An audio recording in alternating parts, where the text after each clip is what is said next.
The year is 235 BC. In a small town called Lanling, an old scholar is finishing his last book. The book his own school will spend 2,000 years trying to bury. For 40 years, he has taught one idea. He already knows it will cost him everything. His name is Xunzi. He is a Confucian, and the sentence he keeps writing, the sentence that will make him a heretic in his own tradition, is this one. Human nature is evil. He puts down the brush. Outside, a student is sweeping the courtyard. The boy moves slowly, the way young men move when they think no one is watching. Xunzi watches him for a long time. The boy is not evil. Xunzi knows this. That is not what the word means. But by the time anyone bothers to read him carefully, it will be too late. To understand what happened to Xunzi, you have to understand what was happening around him. China in his time was tearing itself apart. The old order was collapsing. Kingdoms fought kingdoms. Famines came. Whole families disappeared from village roles. And every philosopher was trying to answer the same question. Why are people like this? And what do we do about it? The famous Confucian answer came from a man who lived a generation before Xunzi. His name was Mencius. Mencius taught something beautiful, something the human heart wants to believe. He said human nature is fundamentally good, that every person, deep down, carries the four sprouts: compassion, shame, courtesy, the sense of right and wrong. To become a good person, you only had to uncover what was already inside you. Return to your true self. Follow your heart. It is the gentlest doctrine in the Confucian tradition. And in the centuries after Mencius died, it became the official answer. Xunzi looked at the same world and saw something different. He saw the boy in the courtyard who would steal if no one was watching. He saw famine driving good men to abandon their parents.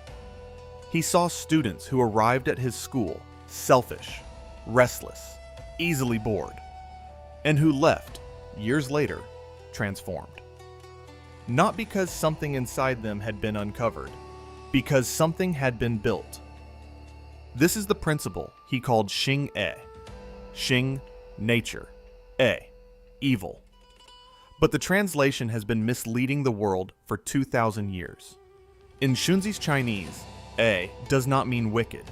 It does not mean sinful. It does not mean cruel. It means crooked, raw, unfinished, bent the wrong way. He had a second word for this: way. Most translations call it artifice, and the word sounds fake, like pretending. But look at the character itself. It is person combined with to do. What a person does with themselves. What a person makes themselves into. For Xunzi, this was not pretending. It was the most real thing a person could ever produce. Think of a piece of wood, freshly cut. It is not bad wood. It is just wood. Left alone, it warps.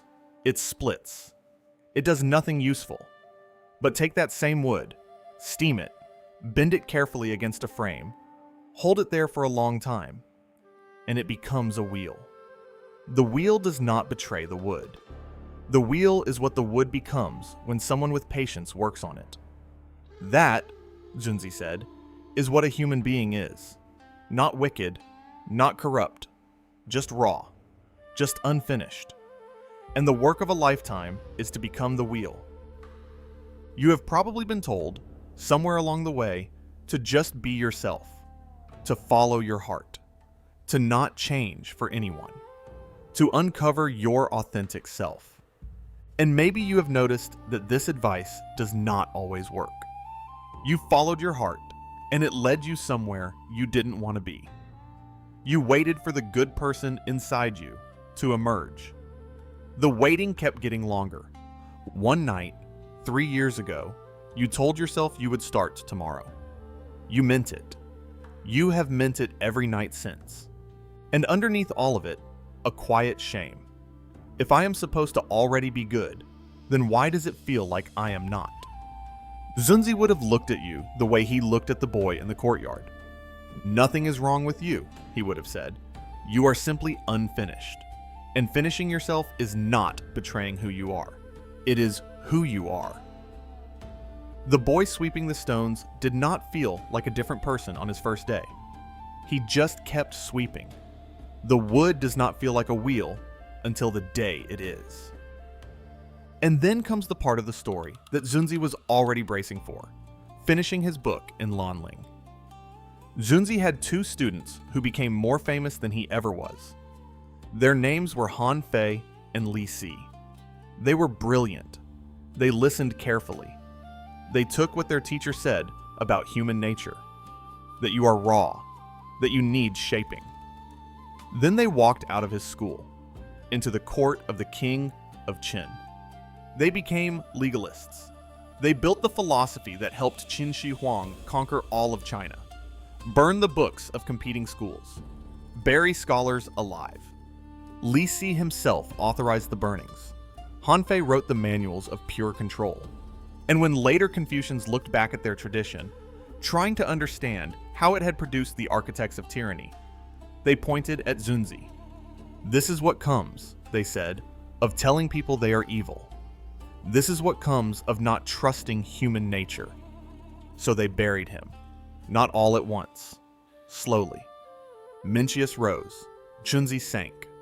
Centuries later, the Neo-Confucians of the Song dynasty drew up the official canon, the 4 books. Every educated person in China would study them for the next 800 years. Mencius was in it. Xunzi was not. The gentler doctrine had won. But the students had misread the master. Xunzi did not say, "You are evil." He said, "You are raw." He did not say you needed control. He said you needed cultivation.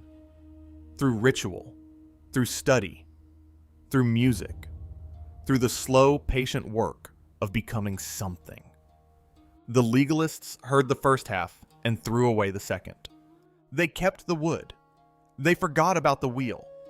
The doctrine was not buried because it was wrong. It was buried because it was uncomfortable. Mencius offered something easier to love. Xunzi offered something truer and harder.